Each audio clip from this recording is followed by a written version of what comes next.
हेर्न कस्तो राम्रो फलेछ अमिलो अमिलो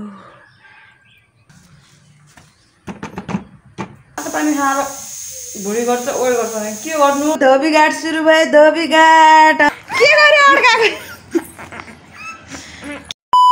गुड मर्निङ साथीहरु जोजोलपा दर्शन नमस्ते साथै धेरै धेरै स्वागत छ हजुरहरुलाई मेरो आजको न्यू भिडियोमा सदा चाहिँ म उपस्थित भइसकेको छु हजुरहरुको माझमा एक नयाँ भिडियोको साथमा आशा छ हजुरहरुलाई मेरो भिडियो मन पर्नेछ भिडियो मन पर्यो भने लाइक कमेन्ट एन्ड शेयर गरिदिनु होला अनि नयाँ साथीले मेरो भिडियो हेर्दै हुनुहुन्छ भने मेरो च्यानललाई सब्स्क्राइब गर्न चाहिँ नबिर्सिनु होला भन्दै आजको दिनको सुरुवात भइसकेको छ साथीहरु सेलरोटीसँग अब हाम्रो अधिकांश नेपालीहरुको केही दिनको खाजा नास्ता चाहिँ फिनी सेलरोटी हुन्छ हामी सबैलाई थाहा भएकै कुरा हो सो त्यही भएर म पनि आज बिहान सेलरोटी लिएर बसिरहेको छु नास्ता गर्नको लागि सो अनि अब चिया लभर साथीहरुले त चियासँग खानुहुन्छ ल मलाई चाहिँ चिया अलि मन पर्दैन त्यही भएर म तातो पानी खाँदै सेलरोटी खाँदै गरेछु साथीहरु अनि हजुरहरुको दिनको सुरुवात चाहिँ कसरी भयो के कस्तो हुँदैछ आशा छ हजुरहरु सबैजना आरामै हुनुहुन्छ होला अब तिहार सकिए लगतै जाडो सुरु भइसक्यो साथीहरु अब हुन त अब कसैलाई जाडो सुरु भएको छैन होला किनभने मलाई अरूलाई भन्दा अलि छिटै जाडो लाग्छ नि त त्यही भएर मेरो लागि चाहिँ अब जाडो सुरु भइसक्यो त्यही भएर म यहाँ स्वेटर लगाएर भिडियो बनाउँदै छु साथीहरु अहिले एकछिनपछि त घाम लागेपछि फेरि हुन्न बिहान र साँझ एकछिन अलि जाडो हुन्छ दिनभरि चाहिँ घाम लाग्यो भने त्यति साह्रो जाडो हुँदैन अहिले त्यस्तै बिदी जाडो त भएको छैन तर मलाई एकदम छिटो चिसो लाग्छ के साथीहरु चिसोले समाइहाल्छ त्यही भएर म चाहिँ स्वेटर लगाएर भान्सामा छिरिसक्यो अनि हजुरहरुको चाहिँ के कस्तो छ तिहार राम्रै भयो होला मेरो पनि राम्रो नै भयो अब घर आइसकेपछि माइतबाट घर आइसकेपछि अब डेलीको दिनचर्या डेलीको रुटिन सुरु गर्नु पर्यो बिहान भान्सामा पसेको छु म चाहिँ अन्त बाबुको अब स्कुल पनि सुरु भयो त्यही भएर नि अब खाना नास्ता चाँडै बेलैमा बनाउनु पर्यो बाबुको लागि आज आलु पराठा बनाइदिन्छु भनेर आलु उसिन्दैछु म चाहिँ यहाँ नास्ता गर्दैछु सेलरोटी म सेलरोटी खाँदैछु छोरी तिमी खान्छौ खानु मेरो छोरीले दुध खाइसक्यो मेरो छोरीले उठ्ने बित्तिकै दुध चाहिन्छ म चाहिँ सेलरोटी खान्छु तर अब एक गिलास तातो पानी खान्छु यति सेलरोटी खान्छु त्यसपछि बल्ल बाँकी काम हुन्छ गाइस तातो पानी खाएर भुँडी गर्छ ओइ गर्छ भने के गर्नु जाडो महिनाभरि तातो पानी खान्छु खै मेरो भुँडी गर्दैन हुन त मुखमा कन्ट्रोल नगरेर पनि होला देखेको चिजहरू खानु मन लागिहाल्छ सो साथीहरु भिडियो हेर्दै गर्नु ल आजको मेरो दिनचर्या के कस्तो हुन्छ अब चाहिँ मैले नास्ता खान्छु अनि त्यसपछि स्कुल जाने केटाकेटीलाई खाना नास्ता बनाउनु पर्छ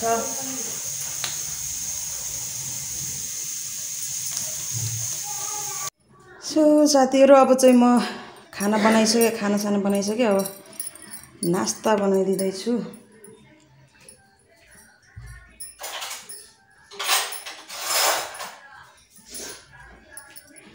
मलाई सबैभन्दा बनाउन छ्याउ लाग्ने भनेको यो आलु पराठा अनि मेरो छोरालाई नास्तामा सबैभन्दा मन पर्ने भनेको यही आलु पराठा के गर्ने नबनाइ सुखै छैन कस्तो बन्ने हो कहिले पर्फेक्ट बन्दैन फेरि मैले बनाएको आलु पराठा कहिले के हुन्छ त्यही पनि मेरो छोरालाई आलु पराठा नै चाहिन्छ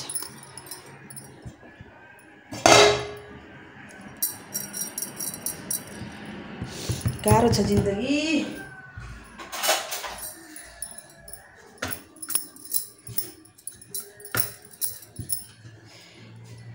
पुरै त्यो भित्र हालेको आन्द्रा भुँडी सब निस्किन्छ बेल्दा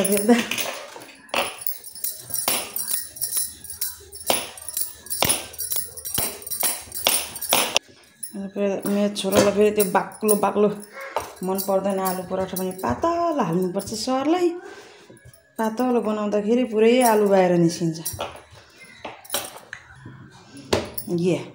यस्तो हुन्छ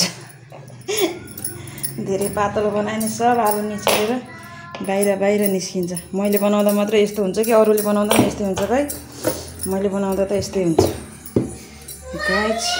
हजुर के लग्यो सानो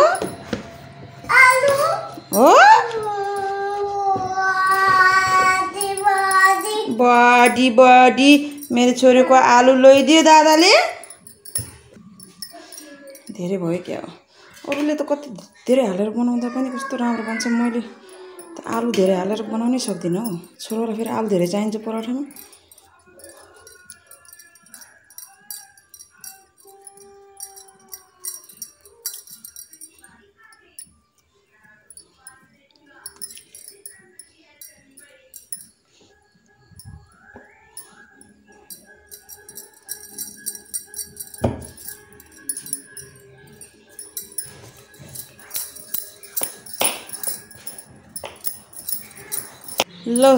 ल त साथीहरू मैले चाहिँ यहाँ 2टा पराठा मात्रै बनाइदिएँ बाबुलाई, किनभने बाबुलाई अलि सन्चो छैन, बिसन्चो भएको छ, तिहार लागेछ। त्यही भएर 2टा मात्रै बनाइदिएँ। अरू बेलामा चाहिँ सन्चो हुँदा चाहिँ 3टासम्म सर्लक्कै खानुहुन्छ छोरा साहबले। आज 2टा मात्रै बनाइदिएको छु। सो अब 2टा भयो पुग्छ होला। अब सन्चो छैन, धेरै खाना पनि मन गरेको छैन, त्यही भएर 2टा मात्रै बनाइदिएँ। अब चाहिँ नास्ता प्याक गरेर खाना खानिदिएर छोरोलाई पठाउनु पर्ने हुन्छ स्कुल। त्यसपछि दिनभरि आमा छोरीको हुन्छ घरमा रजाई। बाउ अफिस, छोरा स्कुल, आमा छोरीको घरमा रजाई। कति रजाई हुन्छ साथीहरू, अहिले हेर्दै गर्नु होला कस्तो रजाई छ आज। ल हेर्नु साथीहरू मेरो छोरीको चर्तीकला। उठा के गरेको त्यो त्यो ब्याग किन त्यस्तो गराएको? उठा त्यो निकाल। कसरी हालेको त्यो? हेर्न यो अब यो कसरी निकाल्ने होला त यस्तो अड्काएर। ल के गरे अड्काएको? के गरेको यो?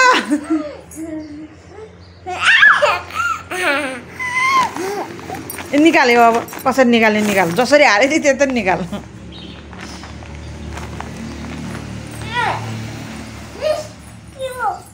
कहाँ निस्क्यो खै? कसरी हालेको अघि? सपिङ गर्न हिँडेको अरे। अब त्यो ब्याग त्यसरी हालेर अब त्यो टाउकोमा अड्क्यो। त्यो निस्किँदैन निकाल्नै सकिरहेको छु नि। सपिङ गरिरहेको छु भक्काभक ब्यागमा हालिरहेको छु। अब यता मम्मी निकालिदिन्छ। निकाल्न सक्छ?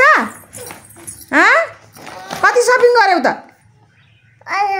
कति सपिङ गर्यौ भन त? सपिङ गरेर थाक्यौ?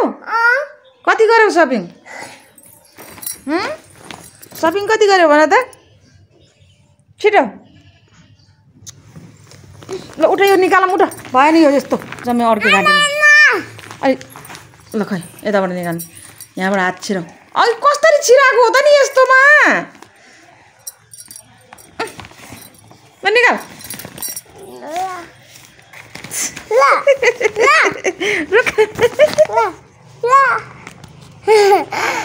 नक्कली ल हान्छ नि।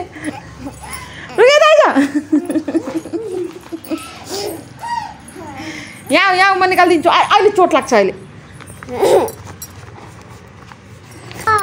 ल अब नहाल है। ओके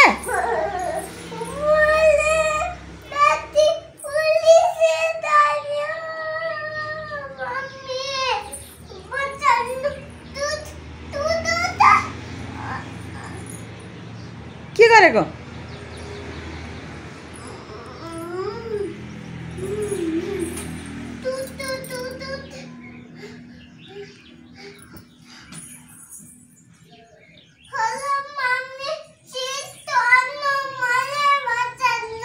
नक्कली नाटक नदेखा धेरै। उठ दे, बिस्तारै मिलाउँछु। उठ बिस्तारै मिलाउने अनि आमा छोरी भएर नाना धोइदियो गर्ने है।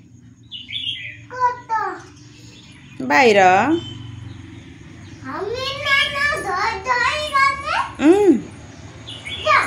उठ पहिला बिस्तारै मिलाउने। ल है साथीहरू धोबीघाट सुरु भयो। धोबीघाट अब आजबाट अब डेली धोबीघाट सुरु हुन्छ हाम्रो घर।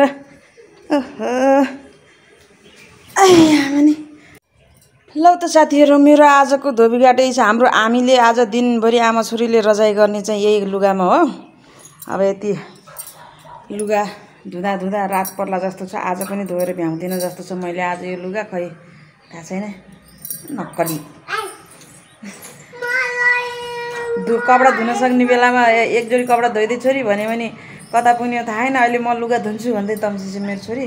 सो अब यति सबै लुगाहरू अब समयले भ्याए जति धुन्छु साथीहरू।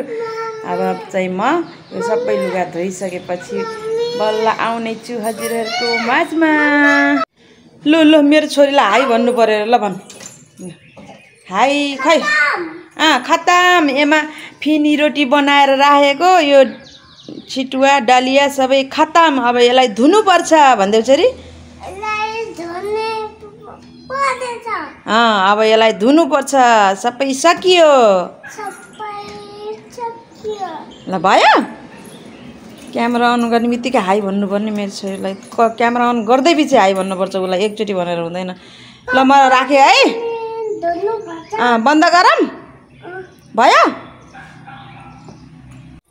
ल त साथीहरू मैले चाहिँ कपडा धोएर सुकाइसकेँ। यता आधी कपडा चाहिँ यहीँ तलै सुकाएँ, यसरी पुरा पर्खालभरि सुकाएको छु। अनि आधी कपडा चाहिँ उता माथि लगेर सुकाएको छु। आधी कपडा चाहिँ हामी नक्कली छोरी चाहिँ यता बसी छिन्। हिँड भित्र हिँड। अब आमा छोरी मिलेर टिकटक बनाउने है छोरी। अब यसो अनुहारमा अलिअलि लिपापोती गरेर कपडा फेरेर आमा छोरी मिलेर यसो एउटा दुइटा टिकटक बनाउनु पर्यो भनेको साथीहरू। नानी टिकटक बनाउने कि नाइ बनाउने हो? ल हिँड नि त जाऊँ। ल हिँड जाऊँ चलो ल जाऊँ। ल त साथीहरू हामी आमा छोरीले चाहिँ एकछिन टिकटक बनायौँ, एउटा दुइटा टिकटक बनायौँ। अब चाहिँ यो अमिलो बारीमा आएको छु म चाहिँ। यहाँ यति धेरै अमिलो फलेको छ। यसपालि अमिलो पुरै भुइँमा ठोक्यो कि यस्तै सब हेर्नु न, हाँगा पुरै भुइँमा ठोकिएर भुइँमा सब झरेछ। उता कुनातिर मुनितिर मुनितिर होइन सब झरेर कस्तो भएछ। यो तिहार अघि नै टिप्नु पर्ने, अब भ्याइँदैन भनेर तिहार पछि टिप्ने भनेर नटिपेर राखेको, पाकेर पहेँलै भएछ। अब यसलाई टिपेर चुक बनाउनु पर्छ साथीहरू। आज त बनाउनु भ्याउँदिनँ, 2-4 दिनपछि चुक बनाउने हो। हेर्न कस्तो राम्रो फलेछ, अमिलो अमिलो। यसपालि अलि धेरै नै फले जस्तो छ कि, त्यही भएर पुरै भुइँमा टेकेछ कि।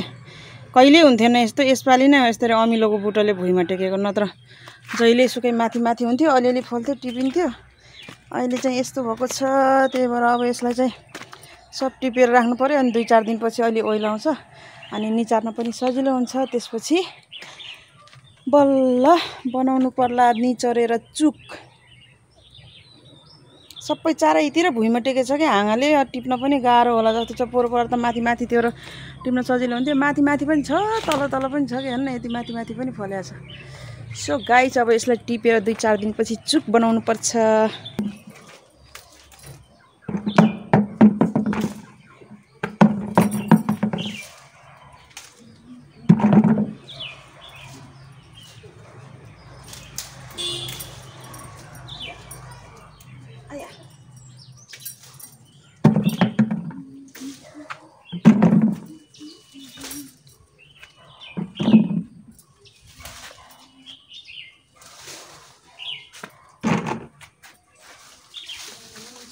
कसरी टिप्ने हो, सब मुनि घुसेर टिप्नुपर्छ जस्तो कि कसरी टिप्ने होला। आजको दिनमा टिपेर सकिएला जस्तो छैन।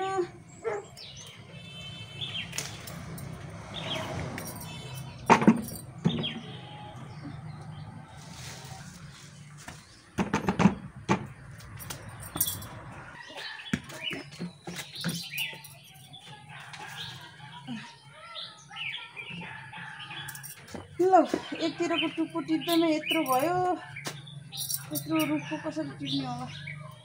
यसपालि त साह्रै नै दुःख होला जस्तो छ अमिलो टिप्न। पोहोर साल त माथि थियो र रुख हल्लाएपछि पाकेको भएर झरेको।